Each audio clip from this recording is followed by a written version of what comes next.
Hello beautiful soul. I hope कि आप सब लोग अच्छे होंगे, स्वस्थ होंगे, मस्त होंगे।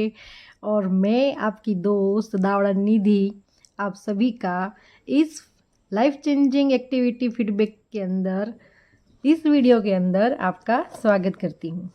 है ना, આવું જ તમે કંઈક આરતીબેનના મોઢેથી સાંભળ્યું હશે કે જે રોજની એક્ટિવિટીના વિડીયોમાં આપણને વેલકમિંગ જે ઇન્ટ્રોડક્શન વિડીયોના સેન્ટેન્સ છે બોલતા હોય છે.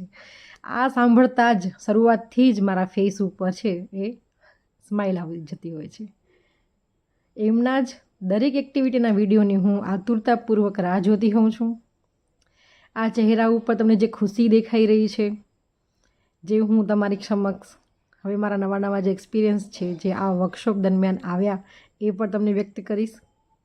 અને આ વિડીયો બનાવવાની બેને જે આપણને વાત કરી એના પહેલાં પણ મને ખૂબ જ ઈચ્છા હતી કે હું બેનને કંઈક આવી જ રીતે વિડીયો બનાવીને આભાર વ્યક્ત કરું, યુનિવર્સને આભાર વ્યક્ત કરું, જેના કારણે આ વર્કશોપમાં જે ભાગ નથી લઈ શક્યા એમને પણ આ રિઝલ્ટની કે આની અંદર આવેલા ચેન્જની એમને ખ્યાલ પડે.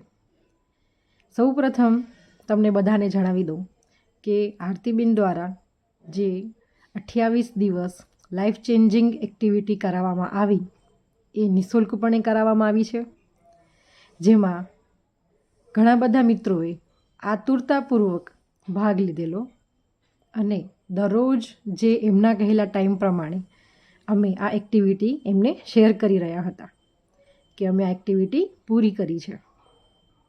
આ એક્ટિવિટી કરતાં કરતાં હવે આવતીકાલની એક્ટિવિટીને અમે રાહ જોતા કે હવે એમની શું નવી નવી એક્ટિવિટી હશે, કાલે શું કરવાનું હશે, આવું મનથી જ ખ્યાલ આવી જતું હતું. અને બેન દ્વારા દરરોજ નવી નવી એક્ટિવિટી આપવામાં આવતી હતી, જેવી કે યુનિવર્સને ચેક લખવાની છે, તમારે હવે આવનારી અલગ અલગ વિશ વિશે તમારે લખવાનું છે. એમાં તમારે એવું ધારી લેવાનું છે કે તમારી વિશ પૂરી થઈ ગઈ છે અને તમે એનો ગ્રેટિટ્યૂડ તમે યુનિવર્સને આપી રહ્યા છો. આપણને ઈશ્વરે કેટલી બધી જીવન દરમિયાન એવી સારી સારી ઘટનાઓનો અહેસાસ કરાવેલો છે અને આપણે એમનો આભાર વ્યક્ત કરતાં જ ભૂલી જઈએ છીએ. એ મને આ વર્કશોપની અંદર ખ્યાલ આવેલું કે આપણે આવી અમૂલ્ય કેટલી બધી ઘટનાઓના સારા સારા પરિણામો જે આપણને મળે છે એનો આપણે ઈશ્વરને ક્યારે આભાર જ નથી વ્યક્ત કરતા. તો સૌ પ્રથમ તો હું મારા જીવનની અંદર ઘટિત થતી અલગ અલગ જેટલી પણ ઘટનાઓ છે એમનો હું યુનિવર્સને આભાર વ્યક્ત કરતી થઈ ગઈ. બીજું કે જે આપણી સાથે ઘટતું હોય છે ને એને હું પોઝિટિવ વેમાં વિચારતી થઈ ગઈ. કોઈ પણ કામ કરું એને એ અશક્ય છે જ નહીં એવું માનીને જ કરું છું, એટલે કે મારી અંદર કોન્ફિડન્સ આવી ગયું. એવું જ માનીને કામ શરૂઆત કરું છું કે મારું આ કામ છે એ આ સમય સુધી તો થઈ જ જશે, અને સાચે એ કામ એ સમય સુધી થઈ જ જાય છે. તો તમે માનો કે આ વર્કશોપ એ ખરેખર જાદુઈ જ છે ને. ચલો વાત આવી ગઈ જાદુઈ ઉપરની. તો આ વર્કશોપની અંદર અમે એક જાદુઈ દોસ્ત બનાવ્યો કે જેની સાથે અમે આખા દિવસ દરમિયાન જે કાંઈ પણ એવી સારી ઘટના ઘટિત થઈ હોય એનો અમે એ જાદુઈ દોસ્ત સાથે આભાર વ્યક્ત કરતા. અને માનો તમે કે એ જાદુઈ દોસ્તની મારે હવે ટેવ પડી ગઈ છે. અને બીજું જાદુઈ દસ્ત કે જે સવારે ઉઠતાની સાથે એક પાણીના ગ્લાસની અંદર આમ જાદુઈ દસ્તનો છંટકાવ કરીએ છીએ. કાંઈ પણ ખાઈએ છીએ તો પણ એની સાથે જાદુઈ દસ્તનો છંટકાવ કરીએ છીએ. મારા ઘરની અંદર જે રસોઈ બનાવું છું એ રસોઈ બનતા બનતા જ હું યુનિવર્સને આભાર પણ વ્યક્ત કરું અને સાથે સાથે જાદુઈ દસ્તનો છંટકાવ પણ કરું છું. એટલે મારા ફેમિલી મેમ્બર્સ છે એ મારા હાથની બનેલી રસોઈને સ્વાદિષ્ટપણે માણી શકે, એનો જે પૌષ્ટિક આહાર છે, એના જે પૌષ્ટિક તત્વો છે એ પણ એમને સંપૂર્ણપણે મળી શકે એવી પોઝિટિવિટી સાથે હું જમવાનો બનાવું છું. એટલે વિચારો કે મારા અંદર કેટલા ચેન્જીસ આવ્યા. આવું તો હું પહેલાં કરતી જ ન હતી. મારી જે એક સોચવાની ક્ષમતા હતી એમાં પણ ઘણો બધો પરિવર્તન આવ્યો. આપણને એવું થાય કે ઈશ્વરે જે આપણને એક આ શરીર આપેલું છે, એ શરીરમાં આપણે કેટલા બધા અંગો છે, તો એ અંગો દરેક આપણને કામ કરવા માટે મદદરૂપ થાય છે. પણ આપણે ક્યારે ઈશ્વરને એનો આભાર માન્યો ખરો? નહીં ને. એવું ખ્યાલ છે આ તો બહુ અમીર છે. આભાર તો આપણે લગભગ ક્યારેક જ વ્યક્ત કર્યો હશે. પણ હવે તો એક ટેવ પડી ગઈ છે કે રોજ ઈશ્વરને હું આભાર વ્યક્ત કરતી થઈ ગઈ કે ભગવાન, તમે મને ખૂબ જ સારી આંખો આપી છે કે જેમાં હું તમારી બનાવેલી સૃષ્ટિને નિહાળી રહી છું. થેન્ક યુ ભગવાન કે તમે મને એટલા સુંદર હાથ આપેલા છે કે જે મને આખા દિવસમાં વિવિધ કાર્યો કરવા માટે મદદરૂપ થાય છે. એટલું તો કેટલું બધું આપણા શરીરે ભગવાનમાં અલગ અલગ અંગો આપેલા છે. તો કહેવાનો મતલબ એ કે આ શરીરમાં જે આપણને અંગો મળેલા એ વિવિધ અંગોનો પણ આપણે ઈશ્વરને આભાર માનીએ. બીજું કે 2 મિનિટની એક વોક કે જેમાં આપણે ચાલતા પણ ઈશ્વરનો આભાર માની શકીએ છીએ, આપણે એમનો ગ્રેટિટ્યૂડ શો કરી શકીએ છીએ. તો ઈશ્વરને ચાલતા પણ આપણે આભાર માનીએ.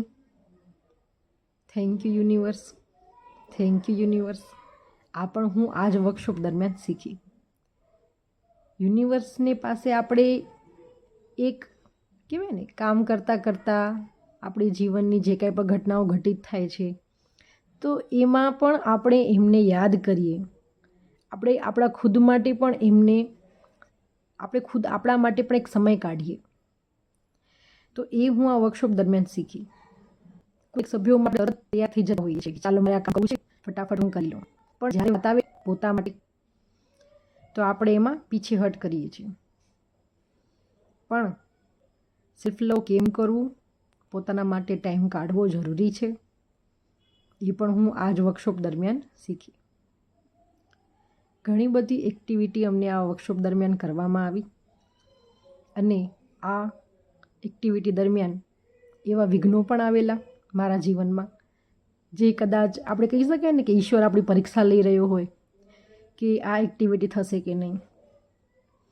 તો મેં ઈશ્વરને એ પણ પ્રાર્થના કરેલી જ્યારે મારા જીવનમાં એ વિઘ્ન આવ્યા આ દિવસો દરમિયાન. તો મેં યુનિવર્સને પ્રાર્થના કરેલી કે આ વિઘ્ન તો ભલે આવ્યું છે, મારે એમાં લડવાની શક્તિ અને આ એક્ટિવિટીનો જે વર્કશોપ છે એને સંપૂર્ણપણે છેલ્લા દિવસ સુધી એમાં ટકાવી રાખજે. અને હું આ જ દિવસ સુધી એમાં ટકી રહી છું અને આજે તમારી સમક્ષ એનો ફીડબેક આપી રહી છું.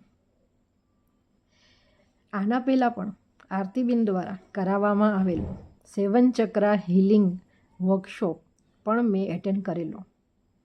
એનો પણ મને ખૂબ જ અદ્ભુત અનુભવ રહ્યો છે. તમારા જીવનમાં જે પોઝિટિવ થોટ્સ આવે, તમે તમારી સમક્ષ જોવાના નજરાને તમે ચેન્જ કરી શકો છો. ઈશ્વરની બનાવેલી આ દુનિયા, તમને મળેલા વિવિધ સંબંધો, એ બધાનો તમે પોઝિટિવ વેમાં અહેસાસ કેમ કરાય એવું તમને શીખી શકાય છે. આપણને મળેલા વિવિધ દગાઓ વિશે એવું પણ શીખવવામાં આવ્યું કે તમને મળેલા દગા પછી પણ તમે શું એમાંથી પોઝિટિવ શીખ્યા, એ પણ અમને આ વર્કશોપમાં શીખવવામાં આવ્યું. મારો અનુભવ તમને કહું ઓલ ઓવર તો જીવનને ચેન્જ કરવાનો શબ્દ એટલે કે લાઈફ ચેન્જિંગ એક્ટિવિટી જેવું આ બેને વર્કશોપનું નામ રાખ્યું છે એવું જ નામ અને એવું જ એનું કામ.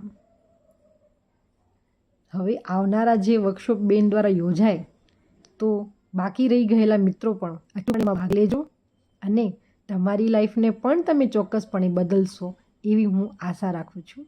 આભાર. જય શ્રી કૃષ્ણ મિત્રો.